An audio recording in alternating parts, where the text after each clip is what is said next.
चलिए दोस्तों, मिलते हैं फिर से। मैं आ गया हूँ राजेश सर। इस वीडियो में मैं आपको सिखाने वाला हूँ how to invest in mutual fund. Last video आपने देखी होगी। लास्ट वीडियो में मैंने आपको कॉन्सेप्ट सिखाया था म्यूचुअल फंड होता क्या है, और इस वीडियो में मैं आपको सिखाने वाला हूँ कि इन्वेस्ट कैसे करते हैं। तो चलो दोस्तों, आते हैं विदाउट वेस्टिंग टाइम, इन्वेस्ट कैसे करते हैं। दोस्तों, इन्वेस्टमेंट के दो पैटर्न होते हैं, एक लमसम पैटर्न और एक होता है एसआईपी पैटर्न। ओके, इस तरीके से हम इन्वेस्ट कर सकते हैं। लेकिन दोस्तों, इस पैटर्न को समझने के पहले हम दो छोटी टर्म समझ लेते हैं, जिससे आपको एक आसानी हो जाएगी इन्वेस्ट कैसे करते हैं सीखने में। राइट, दो टर्म ऐसे है दोस्तों। एक होता है एनएफओ, म्यूचुअल फंड में एक होता है एनएफओ, यानी न्यू फंड ऑफर। जब कोई कंपनी नया फंड लॉन्च करती है तो उस नए फंड के लॉन्चिंग को, यानी कि नए स्कीम के लॉन्चिंग को हम बोलते हैं एनएफओ, न्यू फंड ऑफर। दोस्तों, बेसिकली नए फंड 10 रुपए से लॉन्च होते हैं। 10 रुपए क्या है, तो ये है उसका एनएवी, जो सेकंड टर्म में अभी डिस्कस करने वाला हूं आपके साथ। तो दोस्तों, न्यू फंड ऑफर जिसका एक रेट होता है सिंगल यूनिट का रेट। यहां पर हम शेयर्स नहीं बोलते, यहां पर हम यूनिट बोलते हैं। यूनिट यानी सिंगल शेयर, यानी यहां सिंगल यूनिट होता है। तो वो 10 रुपए से लॉन्च होता है, तो यानी 10 रुपए का एक यूनिट हो गया। तो दोस्तों, उम्मीद कर रहा हूं ये आपको एनएफओ टर्म समझ गया। अब आते हैं एनएवी क्या होता है, net asset value. Net asset value दोस्तों निकलता कैसे है, इसके ऊपर हम एक अलग से वीडियो बना लेंगे, क्योंकि म्यूचुअल फंड की बहुत सारी छोटी छोटी कॉन्सेप्ट है, बहुत सारे उसके टर्म्स है, तो उसको समझाने के लिए मुझे काफी समय लगेगा। राइट, तो अभी एनएवी का जस्ट फुल फॉर्म और नॉर्मल चीज समझ लेते हैं इन्वेस्टमेंट पॉइंट ऑफ व्यू से। नेट असेट वैल्यू यानी कि जो रेट आपको डिक्लेयर हुआ है वो रेट एनएवी होता है। राइट, तो दोस्तों देखो, एनएफओ जब लॉन्च होते हैं तो 10 रुपए एनएवी रहता है। तो जैसे जैसे टाइम आगे बढ़ता है, तो जो एनएवी होता है ना, वो चेंज होता है। दोस्तों, ये 10 के नीचे भी जा सकता है और ये 10 के ऊपर भी जा सकता है, यानी कि 10 से 12, 10 से 13, 14, 15, 20, 25 रुपए भी हो सकता है। राइट, इस एनएवी से डिसाइड होगा कि आपका म्यूचुअल फंड का स्कीम का जो अमाउंट है वो बढ़ रहा है कि घट रहा है। अगर एनएवी 12 चला गया तो म्यूचुअल फंड की अमाउंट आपकी बढ़ रही है, और एनएवी 10 के नीचे चला गया तो म्यूचुअल फंड की अमाउंट आपकी घट रही है। ओके, तो that is the indicator that NAV is the price of the unit in mutual fund. चलो दोस्तों, इन्वेस्टमेंट पैटर्न पे आते हैं। इन्वेस्टमेंट पैटर्न में लमसम मेथड क्या होती है पहले वो समझते हैं, फिर मैं आपको एसआईपी सिखाता हूं। ठीक है, इन्वेस्टमेंट पैटर्न, छगन लाल को 1 लाख रुपए लगाने, तो उन्होंने क्या करना है, सबसे पहले कंपनी चूज करनी है। उस कंपनी के अंदर जो 50-60 स्कीम्स है, उसमें से एक स्कीम उठानी है जो मोस्ट फेवरेबल और बहुत अच्छी वाली परफॉर्मेंस वाली स्कीम हो। तो उस स्कीम में छगन लाल क्या करेंगे, फॉर्म भर के या फिर ऑनलाइन ट्रांसफर करके 1 लाख रुपए इन्वेस्ट कर देंगे। अच्छा ठीक है दोस्तों, प्रोसीजर जो है ना, इसी वीडियो में मैं आपको थोड़े बाद में बताने वाला हूं कि प्रोसीजर क्या होती है इन्वेस्ट करने की। डोंट वरी, सिखा दूंगा पूरा कैसे इन्वेस्ट करते हैं। Got it now. तो दोस्तों, अभी यहाँ पे छगन लाल ने 1 लाख रुपए उस स्कीम में लगा दिए, तो वो 10 रुपए के रेट से लगा दिए। तो छगन लाल को 10 रुपए के रेट से 1 लाख रुपए जब इन्वेस्ट किया तो 10,000 यूनिट्स मिल गए, यानी कि 10,000 यूनिट उनकी असेट हो गई। अब जब छगन लाल को 2 साल 3 साल बाद पैसे निकालने होंगे तो वो कभी भी निकाल सकते हैं, क्योंकि उन्होंने ओपन एंडेड स्कीम में लगाया इस वजह से। ओके, तो उनको अगर पैसे निकालने हैं, मान लेते हैं, तो अब 10 रुपए 20 रुपए हो गए। कितने रुपए हो गए, 20 रुपए। मार्केट रेट बढ़ गया, मतलब कि 10 का रेट 20 हो गया 2 साल बाद। ओके, तो अब छगन लाल को पैसे निकालने हैं तो कैसे होगा, तो 10,000 इंटू 20 रुपए के रेट से पैसे मिलेंगे, यानी एग्जिट करते वक्त, अपने यूनिट्स रिडीम्ड करते वक्त जो रेट चल रहा है उस रेट पर आपको अमाउंट मिल जाती है। यानी 20 रुपए इंटू 10,000, यानी आपको कितने रुपए मिल जाएंगे, 2 लाख। अगर कम हो गया तो उस कम रेट से आपको पैसे मिलेंगे। तो दोस्तों, ये है लमसम मेथड। राइट, उम्मीद करता हूं आपको समझ रहा है। जो चीज नहीं समझ रही कमेंट बॉक्स में लिख देना, रिप्लाई जरूर करूंगा। Got it. चलो दोस्तों, बात है एसआईपी पैटर्न ऑफ इन्वेस्टमेंट क्या होता है। एसआईपी सबसे खूबसूरत पैटर्न है इन्वेस्टमेंट का, जिसमें छोटे से छोटा इन्वेस्टर भी इन्वेस्ट कर सकता है और बड़े से बड़ा इन्वेस्टर भी इन्वेस्ट कर सकता है, और ये बहुत अच्छा पैटर्न होता है आपकी इन्वेस्टमेंट पॉइंट ऑफ व्यू से। एसआईपी क्या होता है दोस्तों, सिस्टमैटिक इन्वेस्टमेंट प्लान। इसका नाम देखिए क्या लिखा है, सिस्टमैटिक इन्वेस्टमेंट प्लान, यानी आप अपनी इन्वेस्टमेंट को सिस्टमैटिक तरीके से करिए। कैसे होता है ये, राइट। दोस्तों, आपने मंथली ईएमआई के बारे में सुना होगा कि हम लोग एक महीने के महीने पैसे इन्वेस्ट करते हैं। ये वाला जो प्रोडक्ट है ना, हमारे पास ऑलरेडी हमारे मार्केट में चल रहा है, जिसका नाम है आरडी, रिकरिंग डिपॉजिट। यानी कि आपने बैंकों में डेली डिपॉजिट किया होगा, मंथली डिपॉजिट किया होगा, बस वही वाला पैटर्न समझ लीजिए। यहाँ डेली नहीं है, यहाँ पे मंथली है, यानी systematic investment plan monthly operate होता है। तो यहाँ पर हमारे छगन लाल 1 लाख रुपए नहीं लगाना चाहते एक साथ, क्योंकि उनको डर लग रहा है कहीं उनका पैसा डूब न जाए। राइट, तो उसी डर को भगाने के लिए म्यूचुअल फंड कंपनी ने एक छोटा सा फार्मूले के तौर पे आपको एक स्कीम दिया है जिसका नाम है SIP। तो जाइए छगनलाल जी, अब आप इन्वेस्ट करिए कि महीने के हिसाब से आपको ऑप्शन मिल गया। तो छगनलाल जी को लगता है कि उन्होंने महीने के महीने 1000 रुपए डालने हैं।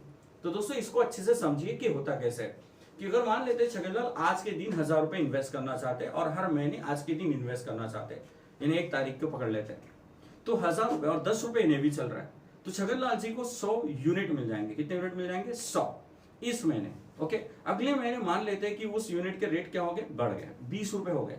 दोस्तों इतना एकदम से नहीं बढ़ता है, तो मान लेते हैं एग्जाम्पल ले रहा हूं, तो 10 के 20 हो गए। तो छगनलाल जी जब 1000 रुपए नेक्स्ट मंथ डालेंगे तो उनको कितने यूनिट मिलेंगे दोस्तों?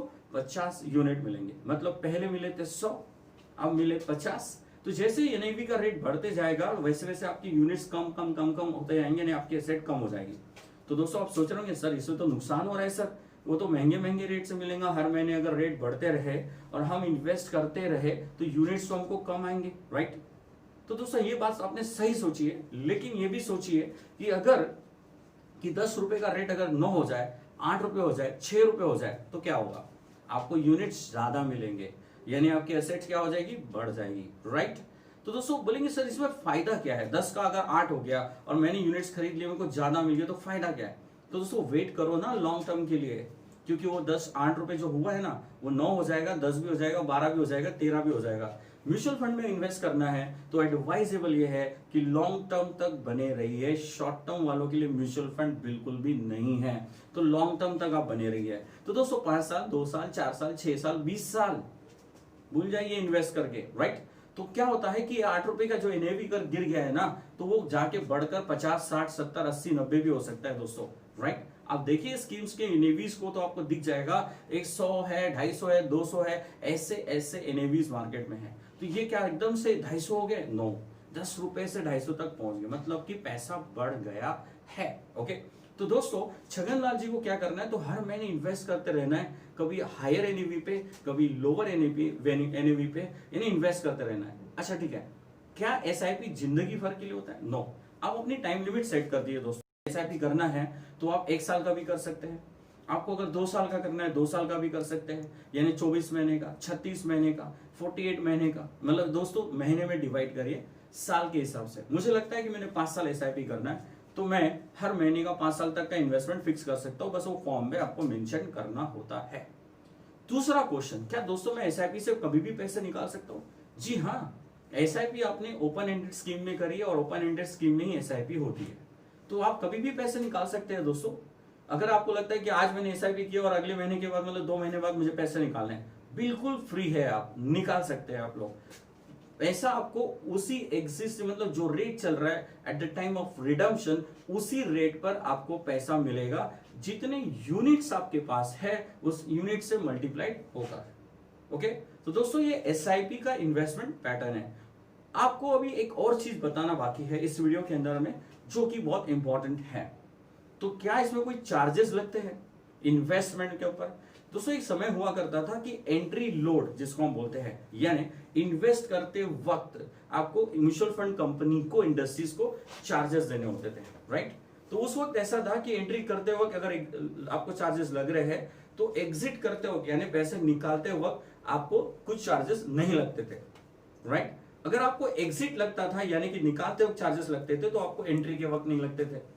तो दोस्तों अभी एज ए लेटेस्ट पैटर्न के हिसाब से, एक रिसेंट ट्रेंड के हिसाब से एंट्री लोड खत्म हो चुका है, यानी आपको अभी एंट्री लोड नहीं लग रहा है, मतलब एग्जिट लोड है। तो दोस्तों एग्जिट लोड क्या चीज होती है, चलो इसको थोड़ा समझ लेते हैं। एग्जिट लोड यानी म्यूचुअल फंड कंपनी अपने बिजनेस को मैनेज करने के लिए, एडमिनिस्ट्रेट करने के लिए आपसे 1% ले रहा है। कितना परसेंट ले रहा है? 1%। किसका? आपने जो पैसे इन्वेस्ट किए थे ना, तो एग्जिट करते हो, मान लेते हैं आपके पैसे 2 लाख हो गए। कितने हो गए? 2 लाख। तो आप आज 2 लाख निकाल रहे हो, तो 2 लाख के ऊपर 1% यानी कितना हो जाता है दोस्तों? 2 लाख के ऊपर 1% 2000 रुपया, यानी आपकी म्यूचुअल फंड कंपनी आपके 2 लाख रुपए के रिडम्पशन में से 2000 काट लेगा और आपको 1,98,000 रुपीज आपको हाथ में दे देगा, राइट? तो दोस्तों इस तरीके से होता है एग्जिट लोड। अच्छा ठीक है, इसके पैसे जब आप विड्रॉ करते हैं तो आते कहां पे है? घर पे? नो दोस्तों, ये आते हैं आपके बैंक अकाउंट में, डायरेक्ट म्यूचुअल फंड कंपनी आपके बैंक अकाउंट में ट्रांसफर कर जाती है, राइट? तो आपको उसके लिए करना क्या होता है, आपको सिंपल एक रिडम्पशन रिक्वेस्ट फॉर्म फिलअप करना होता है। वो फॉर्म फिलअप करके आपके पास अकाउंट में पैसे 3 से 4 दिन या फिर 7 दिन तक आ जाते हैं। तो इस तरीके से आपका म्यूचुअल फंड क्या हो जाता है दोस्तों, सेफ हो जाता है। चलिए दोस्तों सीखते हैं अभी प्रोसीजर ऑफ इन्वेस्टमेंट के बारे में, किस तरीके से हमको इन्वेस्ट करना है। दोस्तों इसके 2 आधार हैं इन्वेस्टमेंट करने के। अगर छगनलाल को दिक्कत है तो उनके पास 2 ऑप्शन है। नंबर 1, एक है ऑनलाइन वाला ऑप्शन और एक है ऑफलाइन वाला ऑप्शन। दोस्तों ऑनलाइन वाले ऑप्शन से भी आप इन्वेस्ट कर सकते हो घर में बैठकर। ओके, क्या करना है आपको, तो वेबसाइट्स अवेलेबल है और साथ में कुछ मोबाइल एप्लीकेशंस भी अवेलेबल है। एक नाम मैं मोबाइल एप्लीकेशन का अपने साइट से बता दूं, ईटी मनी। आप यहां पे अगर चाहते हैं तो यहां से भी आप ऑनलाइन इन्वेस्ट कर सकते हैं। क्या करना है आपको, कुछ नहीं करना है। ईटी मनी में जाके आपको म्यूचुअल फंड को सिलेक्ट करना है जिस कंपनी में आपको इन्वेस्ट करना है। फिर उस कंपनी को इन्वेस्ट देखने के बाद उसकी स्कीम में जाना है। स्कीम में जाने के बाद उस स्कीम में अप्लाई करना है और अप्लाई करना मतलब जो जो रिक्वायरमेंट वो मांगेंगे वो आपको फिलअप करना है। दोस्तों क्या मांगते हैं ये आपको, राइट। दोस्तों सिंपल है, pan card is very compulsory in the financial investments. तो पैन कार्ड आपको लगेगा और साथ में आपको आधार कार्ड भी लगेगा। तो दोस्तों ये 2 डॉक्यूमेंट के जरिए आप मात्र इन्वेस्ट कर सकते हैं म्यूचुअल फंड के अंदर, इसमें ज्यादा दिक्कत नहीं है, राइट। तो ये हुआ हमारा ऑनलाइन मोड। मान लेते हैं कि हमारे छगनलाल को ऑनलाइन नहीं समझता है, ऑनलाइन में उनको घबराहट होती है, तकलीफ हो रही है, डिस्टर्बेंस हो रहा है, तो वो ऑफलाइन भी जा सकते हैं। दोस्तों ऑफलाइन का रास्ता क्या होता है, ऑफलाइन में म्यूचुअल फंड कंपनी ने क्या करके रखा हुआ है, तो बहुत सारी एएमसीज अलग अलग सिटीज में बैठा के रखी है और साथ में इन एएमसीज ने एडवाइजर्स अपॉइंट करके रखे हुए हैं जिसको हम बोलते हैं म्यूचुअल फंड एडवाइजर, जिसको हमारी सादी भाषा में हम लोग ब्रोकर बोलते हैं, राइट सर। तो ये होते हैं मेन ब्रोकर, सब ब्रोकर। तो म्यूचुअल फंड एडवाइजर हो सकता है आपके मोहल्ले में हो सकता है आपके नागपुर में इधर उधर हो सकता है आपके दोस्तों के या रिलेटिव के कॉन्टैक्ट्स में हो, तो आप उनसे इंक्वायरी कर सकते हैं। गूगल पे भी सर्च मार के आप एडवाइजर्स के नंबर निकाल सकते हैं। तो दोस्तों आप म्यूचुअल फंड एडवाइजर से कॉन्टैक्ट करिए। क्या करेगा बंदा, आपको सारी चीजों में हेल्प करेगा, मतलब आपको ये बताएगा कि कौन सी स्कीम या कौन सी कंपनी टॉप पर चल रही है और कौन सी स्कीम में कितने पैसे कितने साल के लिए आपको लगाने हैं, यानी आपको वो प्रॉपर गाइड करेगा। यानी कि वो फॉर्म लाएगा, आपको सब बताएगा कि कौन सा फॉर्म कब भरना है, सिग्नेचर आपको कहां लगानी है और आपको कौन से डॉक्यूमेंट लगने वाले हैं, राइट। दोस्तों आपकी सारी मदद और सारी हेल्प ये म्यूचुअल फंड एडवाइजर आपको करेगा, क्योंकि ये एक्सपीरियंस्ड होते हैं, ये ट्रेंड होते हैं, इनको नॉलेज होती है, तो इस वजह से आपको घबराने की जरूरत बिल्कुल भी नहीं है। तो दोस्तों ये है ऑफलाइन का तरीका म्यूचुअल फंड में इन्वेस्ट करने का। दोस्तों उम्मीद करता हूं कि आपको मेरा ये पार्ट 1 और पार्ट 2 दोनों वीडियो काफी अच्छे पसंद आए होंगे। तो दोस्तों अगर आपको ये वीडियो सच में पसंद आया है ना, प्लीज इसको अपने फ्रेंड्स के साथ शेयर करिए, अपने लोगों अपने कलीग के साथ इसको शेयर करिए और राजेश सर को मोटिवेट करिए ऐसे वीडियो बनाने के लिए। और ऐसे कॉन्सेप्ट में आपके साथ और लेके आऊंगा मेरे चैनल ओनली कॉन्सेप्ट पे। सब्सक्राइब करना मत भूलिएगा। Thank you from Rajesh.